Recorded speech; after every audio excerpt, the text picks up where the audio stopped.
Jordan's King Abdullah goes to Washington this week to meet Donald Trump. And it's fair to say that Donald Trump's plan to resettle Palestinians from Gaza to Egypt and Jordan, which we've talked about already, of course, is viewed as a complete non-starter from a Jordanian perspective, right? Yes, I mean, King Abdullah of Jordan has been in Washington since yesterday, and he's having meetings with all the top figures in the new administration. But of course, the main event will be the meeting with Donald Trump tomorrow. Now, obviously, if you live in Jordan, where most of the population are actually people of Palestinian descent, this question is very, very troubling, because the idea that you would move the population out of Gaza and that they'd have to go either to Jordan or Egypt, the two countries that Trump has mentioned, threatens to change the whole kind of societal balance in Jordan. And of course, you know, it plays into a long-term Palestinian historical narrative, which is one of dispossession. So yes, it's disturbing, and I'm sure King Abdullah will be doing everything he can to try and persuade people in Washington that it's ill-advised. I mean, all we can say about this is that although Donald Trump has rowed back a tiny bit in saying that, oh, it doesn't have to happen real soon, he's quite likely to stick to his guns. So whether we end up with a sort of cringe photo op in the Oval Office tomorrow with the King of Jordan, I don't know. But he's, I think, unlikely to completely forget the idea. What sort of leverage does the US have over Jordan? How reliant is Jordan on US sort of support and aid? I know there are a lot of military bases, US military bases in Jordan. Yeah, I mean, the US military presence intermittently, I mean, obviously, it's been relevant to sustaining operations in Syria over the years. For example, special forces and airstrikes and all the other things that have been enabled through Jordan. It was also relevant a few months ago when Iran fired all those missiles at Israel, and some of the ones, you know, the cruise missiles flying across the Middle East, some of them were intercepted from by American aircraft based in Jordan. So it is an important country in that sense. I mean, what does Jordan get out of it? I think quite a lot of US financial backing, one way or another, you know, through different international organizations and different lines of credit. So I think that's where President Trump thinks he might be able to ratchet up the pressure. Egypt, the other country that he's mentioned as, you know, why don't they take Palestinians from Gaza, has a $3 billion a year military aid package from the US. And, you know, given that the president of Egypt, President Sisi, is from the military, and it's essentially a form of military rule there, they would be very nervous about anything that threatened their access to military technology. But I mean, look, for both countries, Egypt and Jordan, it's a very unwelcome thing, this Trump plan. And they have been backed up by Saudi Arabia, the Emirates, countries that are also very friendly with the US.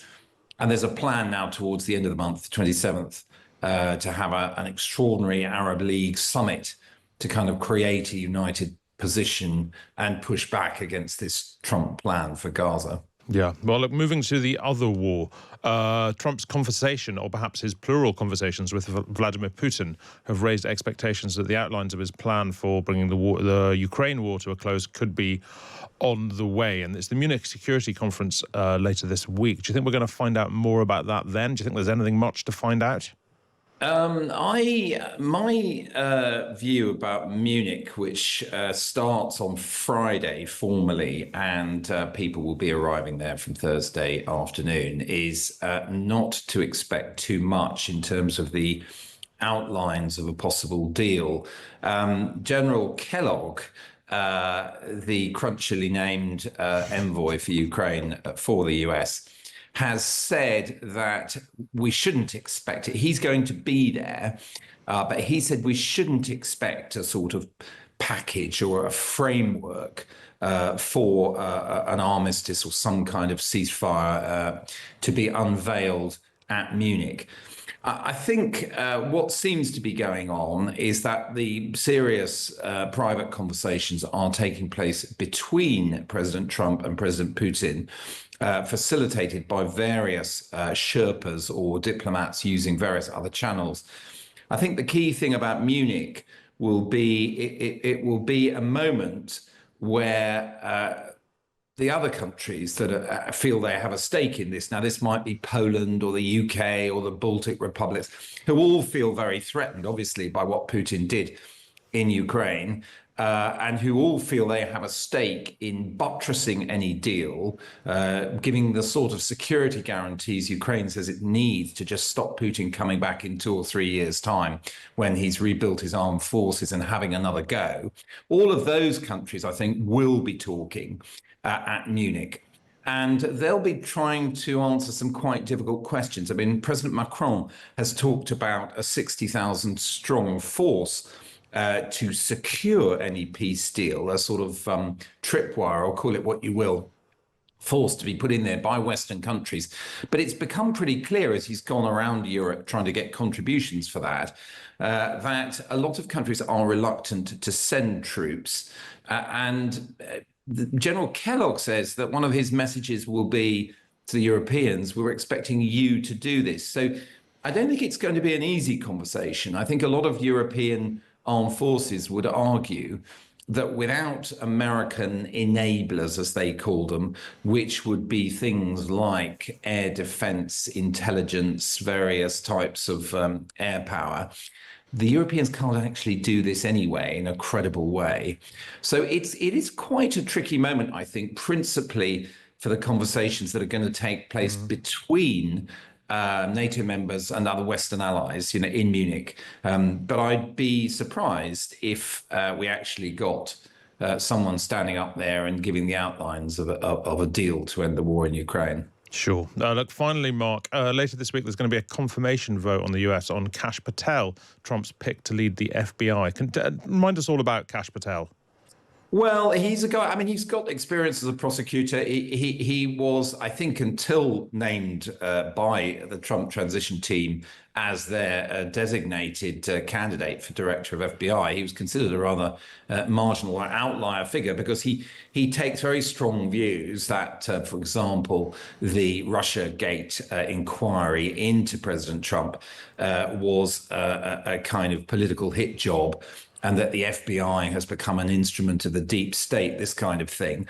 There's also been, since the Trump administration took over, various circulars and messages within the Bureau, basically seeking to gather information about all the individuals who were involved in investigating the January the 6th insurrection cases. Now, a lot of people within the Bureau feel that that is lining them up either for firing or other disciplinary action, whatever. So there's a lot of static around this, a lot of political energy, a lot of fear, I think, in that part of Washington, the national security part of Washington. And what we've seen so far is, apart from Matt Gaetz, the early proposal from the Trump administration, some of the other controversial proposals, like Pete Hegseth, the defense secretary, and Tulsi Gabbard, which is so far moving forward for her to be director of national intelligence, have been moving forward. And the idea that some Republicans would blanch at confirming some of these choices has so far not really come to fruition, particularly in the case of Hegseth. So that's the big question on Thursday when Kash Patel will face this vote. Does he get confirmed or not? I mean, if he gets confirmed, it marks a sort of complete victory in a way of the Trump worldview and a big added impetus to its desire to get to grips with what it would call the deep state. Well, that sounds a lot, Mark, like something we're going to be talking about next week.